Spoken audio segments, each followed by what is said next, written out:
Breaking news इस वक्त की सबसे बड़ी खबर। मैं दीपिका पाठक और आप देख रहे हैं द इंडिया टीवी न्यूज। चलिए ले चलते हैं कुछ खास खबरों की तरफ। वो विमान के अंदर और बाहर की न सिर्फ वीडियो बना रहा है बल्कि कुछ कह भी रहा है।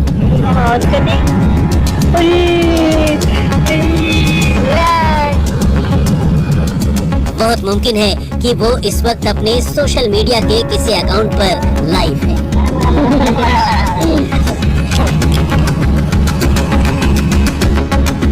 ये पोखरा का एयरपोर्ट है। कुछ वक्त पहले नेपाल के प्रधानमंत्री ने इसका उद्घाटन किया है।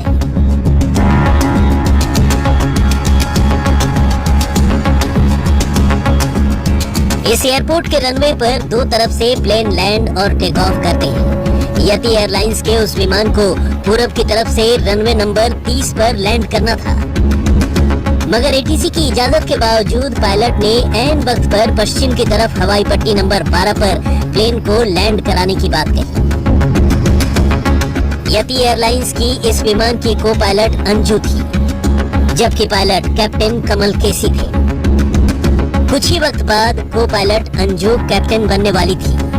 ऐसे में कुछ रिपोर्ट्स में आशंका जताई गई है कि कहीं को पायलट को सिखाने की कोशिश में तो यह हादसा नहीं हो गया।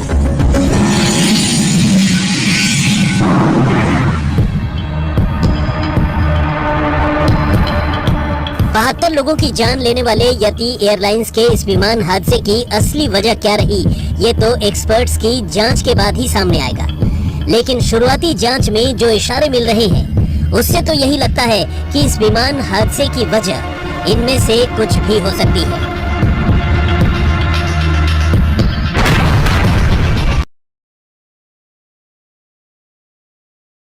वक्त पर हवाई पट्टी बदलना।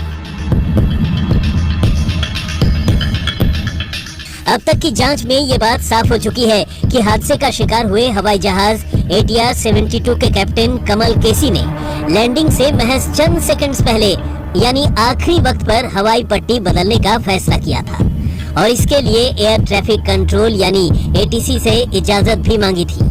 कैप्टन ने ऐसा तब किया जब ATC की ओर से विमान को नीचे उतरने की इजाजत दे दी गई थी और रनवे नंबर 30 को लैंडिंग के लिए चुना गया था। लेकिन उतरने से ठीक पहले कैप्टन केसी ने रनवे नंबर 12 पर उतरने का फैसला किया और इसके लिए इजाजत मांगी। कैप्टन ने ऐसा तब किया जब हवाई जहाज एयरपोर्ट से महज 24.5 किलोमीटर दूर था और लैंडिंग के लिहाज से ये दूरी काफी कम होती है। ऐसे में सबसे बड़ा सवाल तो यही है कि आखिर विमान के पायलट ने आखिरी वक्त पर इतना बड़ा फैसला क्यों लिया, इसकी क्या वजह रही। असल में पोखरा एयरपोर्ट पर पूरब की तरफ से लैंड करने वाले हवाई जहाजों को एयर स्ट्रिप नंबर 30 पर उतरने को कहा जाता है, जबकि पश्चिम की तरफ से आने वाले जहाजों के लिए रनवे नंबर 12 की व्यवस्था है। रविवार को जब यति एयरलाइंस का ये विमान लैंडिंग की तैयारी कर रहा था तो वो VRF यानी विजुअल फ्लाइट रूल्स तकनीक का इस्तेमाल कर रहा था। आमतौर पर हवाई जहाज मौसम साफ रहने पर इस तकनीक का इस्तेमाल कर नीचे उतरते हैं, यानी इतना तो साफ है कि हादसे के वक्त मौसम खराब नहीं था। ऊपर से पोखरा हवाई अड्डे के आसपास रहने वाले लोग और आसमान से नीचे गिरते हवाई जहाज का वीडियो भी इस बात की तस्दीक करते हैं कि वहां का मौसम खराब नहीं था। ऐसे में सबसे बड़ा सवाल यही है कि आखिर पायलट ने नीचे उतरने के लिए एयर स्ट्रिप बदलने की इजाजत क्यों मांगी।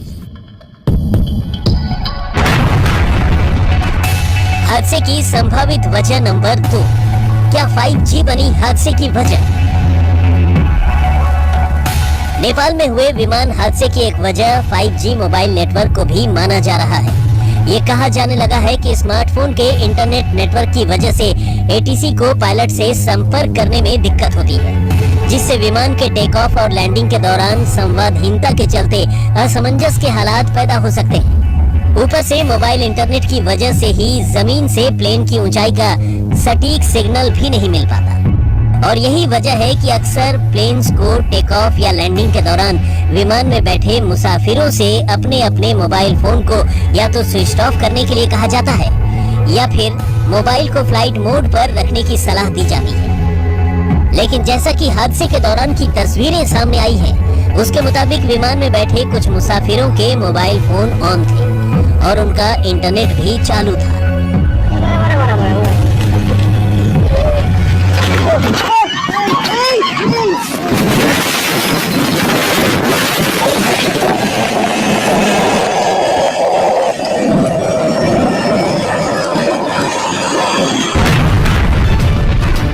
हादसे की संभावित वजह नंबर 3, क्या को पायलट को सिखाने में हुई चूक? फ्लाइट नंबर ATR 72 के हादसे की संभावित वजहों में एक वजह पायलट और को पायलट की मानवीय भूल भी हो सकती है। असल में जिस तरह से पायलट कमल केसी ने ऐन वक्त पर प्लेन को पूरब की जगह पश्चिमी छोर से दूसरे एयर स्ट्रिप पर उतारने का फैसला किया, वो चौंकाने वाला है। नेपाल के इस रनवे की बनावट ऐसी है जिसमें पश्चिमी छोर से विमान उतारने के लिए खास तजुर्बे की जरूरत होती है। ऐसे में सवाल उठता है कि क्या विमान के को पायलट ने अपनी को पायलट को लैंडिंग सिखाने के लिए आखिरी वक्त पर यह फैसला लिया, और क्या चंद सेकंड्स पहले लिया गया उनका ये फैसला ही इस विमान हादसे की वजह बन गया। मीडिया से बात करते हुए कुछ विशेषज्ञों ने इस हादसे को लेकर ऐसी भी आशंका जताई है। हादसे की संभावित वजह नंबर 4, क्या नेपाल का लैंड लॉक्ड होना बनी वजह? फ्लाइंग के लिहाज से नेपाल की गिनती दुनिया के सबसे खतरनाक देशों में होती है। असल में नेपाल एक ऐसा देश है जिसकी भौगोलिक बनावट काफी मुश्किल है।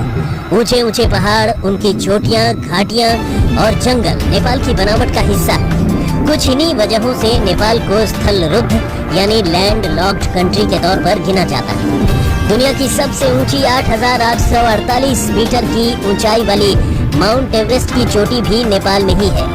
ऊपर से ऐसी बनावट के चलते कभी विजिबिलिटी में कमी, कभी टर्बुलेंस यानी खराब मौसम की आशंका, तो कभी तेज हवाएं नेपाल में पायलटों के लिए चुनौतियां पेश करती रही। ऐसे में सवाल उठता है कि क्या इस हादसे के पीछे भी नेपाल की ये भौगोलिक बनावट एक वजह साबित हुई?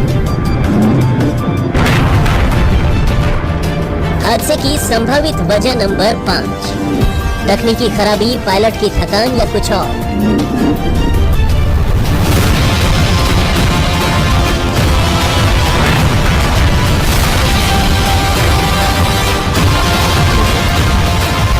वैसे तो नेपाल शासन ने मामले की जांच के लिए एक आयोग का गठन कर दिया है। ब्लैक बॉक्स की भी पड़ताल होनी अभी बाकी है, लेकिन जिस तरह से ऐन मौके पर पायलट ने हवाई पट्टी बदलने का फैसला किया, उसे देखकर अब ये आशंका भी जताई जाने लगी है कि शायद विमान में लैंडिंग से ऐन पहले कोई तकनीकी खराबी आ गई हो।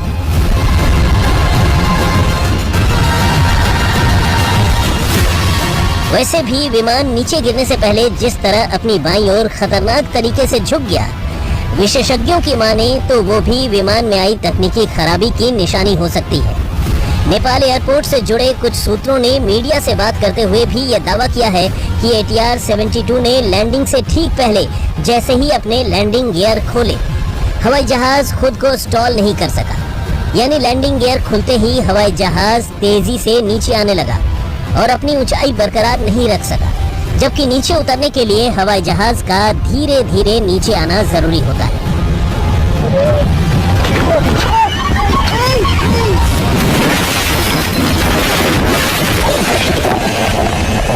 तेजी से नीचे आना खतरे की निशानी हो सकती है और इस हवाई जहाज के साथ कुछ ऐसा ही हुआ। कम से कम हवाई जहाज पर नीचे से नजर रख रहे लोगों को तो कुछ ऐसा ही लगा।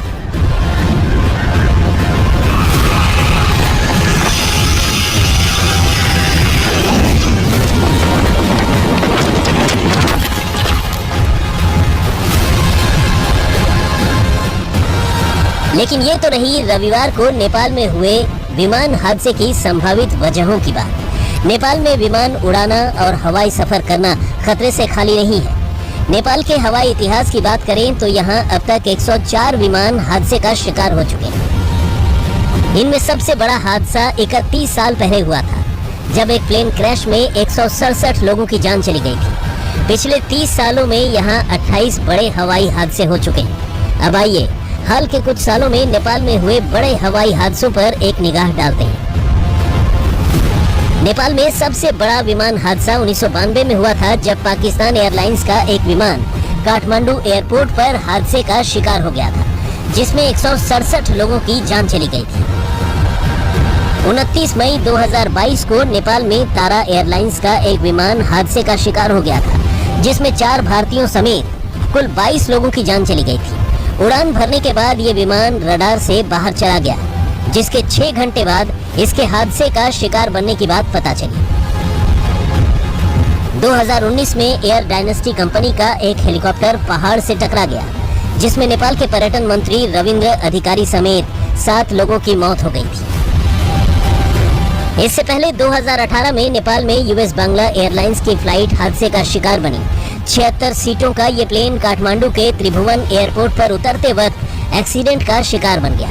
इस हादसे में हवाई जहाज में सवार 71 लोगों में से 51 की मौत हो गई।